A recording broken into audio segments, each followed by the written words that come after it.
நான் அதுதான் அங்கேருந்து நான் நோட் பண்ணேன். இந்த அளவுன்னா என் கண்ணில் தான் கண்ணி வருது.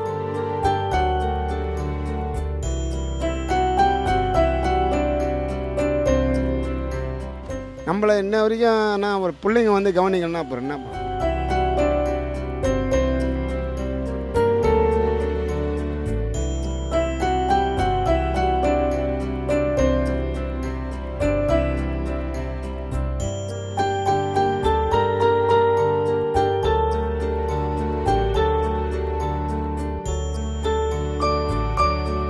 ஏன்னா ஒரு குழந்தைங்கள வந்து கவனிக்கிறது கூட இந்த காலத்தில் அப்பா பிள்ளைங்க இல்லை.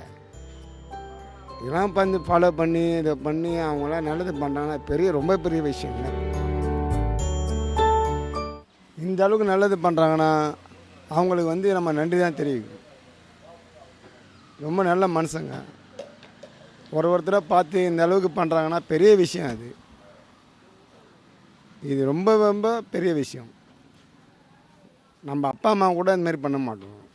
ஆனால் அந்த அளவுக்கு நம்ம குரூப் வந்து பண்ணுறாங்க. ரொம்ப நன்றி. மனசார இதுதான் நம்ம என்ன சொல்ல முடியும். என்னுடைய பேர் காலித் அகமது. நான் உறவுகள் ட்ரஸ்ட்டுடைய நிறுவனராக இருக்கேன். உறவுகள் ட்ரஸ்ட் கடந்த 2017 தொடங்கப்பட்ட ஒரு அமைப்பு. என்ன ஒரு விஷயம்னா, இன்றைக்கி ஆதரவற்ற மனிதர்கள் நம்ம சாலை ஓரம் நிறைய பேர் பார்ப்போம். ஸோ அந்த மாதிரி ஒரு மனிதர்கள் பார்க்குறப்ப அவங்க கூட பேசி பழகி அவங்களுக்கு என்ன தேவை இருக்குன்னு கேட்குறப்ப அவங்க அதிகமாக சொன்ன விஷயம், பிள்ளைகள் எங்களை விட்டுட்டு போயிடுறாங்க, எல்லாருமே விட்டு போயிடுறாங்க, கடைசியாக நாங்கள் செத்தா எங்களை யார் எடுத்து போடுவா அப்படிங்கிற அந்த ஒரு கேள்விக்கு ஒரு பதிலாக தான் உறவுகள் ட்ரஸ்ட் அப்படின்னு வந்து நாங்கள் தொடங்கினோம். சென்னை, செங்கல்பட்டு, திருவள்ளூர் இந்த மாதிரி மார்ச்சேரியில் இருக்கக்கூடிய ஆதரவற்ற உடல்களை காவல்துறை அனுமதியுடன் வந்து நல்லடக்கம் செய்யக்கூடிய பணிகளை செய்கிறோம்.